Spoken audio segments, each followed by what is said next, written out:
Kā jūs sauc? Mani sauc Dats Purviņa. Vai šī bija pirmā pieredze pārgājieniem? Skolā pārgājieni notiek regulāri 2 reizes gadā. Viņi gan varbūt ir īsāki. Šis mums bija garāks, neliels izaicinājums, bet es domāju, ka mēs tīri labi tikām galā. Mēs devāmies no Siguldas centra, no stacijas laukuma uz Līgatnes dabas takām. Kas bija svarīgākais? Svarīgākais bija sagatavošanās. Vai Movement Spontaneous jaunieši jūs labi sagatavoja ar webināru? Jā, man ļoti patika šis webinārs. Viņš bija tāds drusciņi izaicinājums ar interesantiem piemēriem un ceļošanu ne tikai Latvijā. Un es domāju, ka tas arī bērnus iedvesmoja šim te pārgājienam. Jā, sveiki, mēs esam Movement Spontaneous, un mēs ļoti rekomendējam jauniešus pašiem organizēt pārgājienus, jo mēs uzskatām, ka pašu radīts produkts ir daudz garšīgāks nekā ēdiens. Un tie svarīgākie elementi, kas ir jāpadomā iepriekš, lai varētu organizēt labu pārgājienu, primāri ir tas, kur mēs paliekam par naktī. Mēs paliekam par naktī, bet kur mēs dodamies, tad mums ir jāuzzīmē maršruts, mums ir jāpadomā par vidi un laikapstākļiem. Mums ir jāpadomā par komunikāciju, kā mēs sazināmies savā starpā vai ar cilvēkiem uz vietas, vai arī liekam par sevi informēt tiem, kas ir palikuši mājās. Dodoties pārgājienā, jūs izvēlētos fiziskas kartes vai kādu aplikāciju telefonā? Šajā pārgājienā mēs izmantojām Mežtakas aplikāciju, kas mums ļoti labi norādīja ceļu, kur mums doties, un tāpēc mēs arī nevarējām apmaldīties. Un kā skolēni izvēlējās Elīzu par grupas vadītāju? Mums notika balsošana, un balsošanas rezultātā Elīza kļuva par vadītāju. Kā jums gāja pārgājienā? Bija ļoti labi, man ļoti patika, jauna pieredze. Jā, man tas pats. Bija forši arī sadarboties ar klases biedriem. Mums tika iedots rācijas, arī tādā veidā bija ļoti forši jauna pieredze ar rācijām.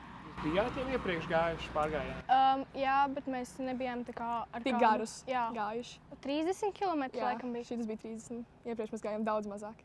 Un komunikācijai, protams, WhatsApp ir viens no tādiem, kas gandrīz pat ļoti mazu datu apjomu strādā. Un, ja mums nav iespējas sazināties ar WhatsApp vai nav zonas, tad var izmantot iespēju ar šīm inrīču iekārtām. Latvijā gan par to īpaši nav jāuztrauc, visur plus mīnus ir zona, bet tas, ko var darīt, kad ejat grupā, tad padomāt, lai kādam ir, teiksim, viena telefona operatora telefons un kādam citam varbūt ir, teiksim, LMT un Tele2. Dažkārt šie pārklājumi mainās. Tas ir tas, ko var turēt prātā, un, ja gribas kaut ko ekstrēmāku, tad droši var ņemt līdzi arī rācijas, un tad jau vienmēr būs iespēja sazināties savā starpā. Kā vislabāk ģērbties pārgājienā? Ērti. Jā, atbilstoši laikapstākļiem, lai nenosalts vai nepārkarsts. Jā. Es domāju, noteikti ir jāapskatās pirms tam laikapstākļi tajā aplikācijā. Ja lietus līdz, tad paņemt lietusjaku līdzi. Un ja arī ir tāda stipra saule vai karstums, tad arī cepura.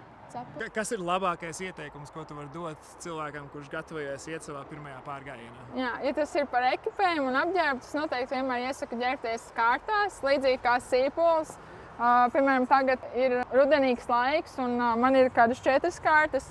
Un tad var ņemt vērā, ka, piemēram, tev būs kāda siltāka jaka, tad ir vidējais slānis un tad tev ir vai nu krekliņš vai džemperis.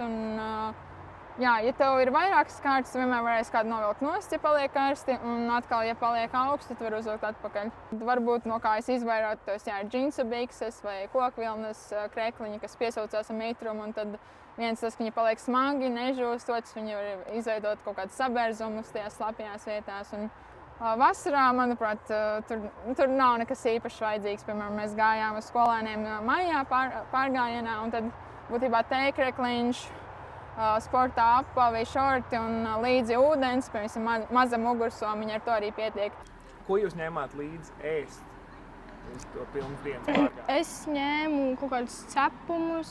Es paņēmu ūdeni, batoniņus, man bija sataisīts maizītes līdzi, ābols.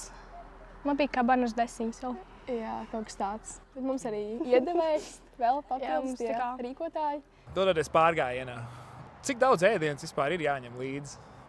Ja mēs runājam par tādu viendienas pārgājienu, es teiktu, ka tās ir 2 līdz 3 ēdienreizes. Nu, piemēram, ja no rīta iziet no mājām, tad droši vien brokastis pēd mājās, tad ir tāda viena, varbūt lielāka ēdienreize pusdienās, kur var izmantot dažādas jau turisma veiklā nopērkamas pārtikas pakas. Tas ir vai nu, piemēram, šāda veida, kas ir vakumā iepakotas vai arī bez vakuma. Ja, tur atšķirās bišķiņ garš arī, protams, bet arī tas, kā viņa tiek uzglabāta.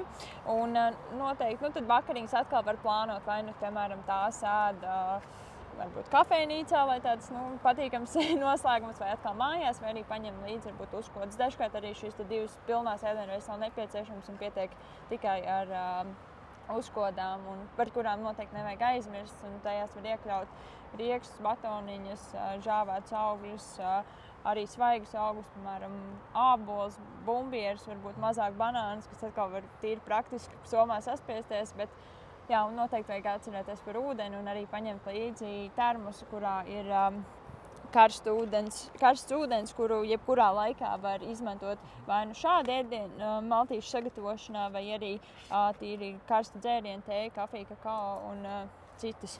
Un cik ļoti iesaistījās skolēni vecāki visā plānošanā? Tā, ar plānošanu bija tā, ka mēs sākumā plānojām drusciņu garāku pārgājienu. Vecāki bija drusciņi uztraukušies, ka tas būs pa daudz, un tad mēs pārorganizējām šo pārgājienu ar gājienu līdz Līgatnes dabas takām, un tad tur vecāki mūs sagaidīja. Kopā mēs nogājām apmēram 20 kilometrus. Un vēl tad, kad pārgājiens bija galā, tad viņiem jautāja, vai viņi būtu vēl varējuši noiet to ceļu posmu līdz stacijai, un viņi teica, ka jā, mierīgi. Tātad noslēdzot, par ko tad būtu jāatceras. Pirmkārt, mums ir jāatceras, ka mums vajag maršrutu. Tātad to mēs uzzīmējam vai nu Stravā, vai Outdoor Active, vai arī OpenStreetMapos. Maršruta fails parasti ir GPX. To var ielikt vietpulkstenī, var saglabāt telefonā. Un tur mēs redzam, kur mēs plānojam doties. Kas jums visvairāk patika no pārgājiena? Man patika tas, ka kolektīvs bija ļoti saliedēts. Bērni iesaistījās šajā procesā, gan organizēšanā, gan arī pārgājienā. Neviens nečīkstēja, visi bija aktīvi, sportiski. Tas tad saliedētība, teikt. Jā. Tas arī pēc tam redzams pēc pārgājiena? Jā. Es varu teikt, ka tad, kad es šo klasi saņēmu, viņa bija tāda drusciņa tā kā izjukusi, bet pēc tam noslēgumā es ar gandarījumu varēju izlaidumā teikt, ka mana klase ir pati foršākā.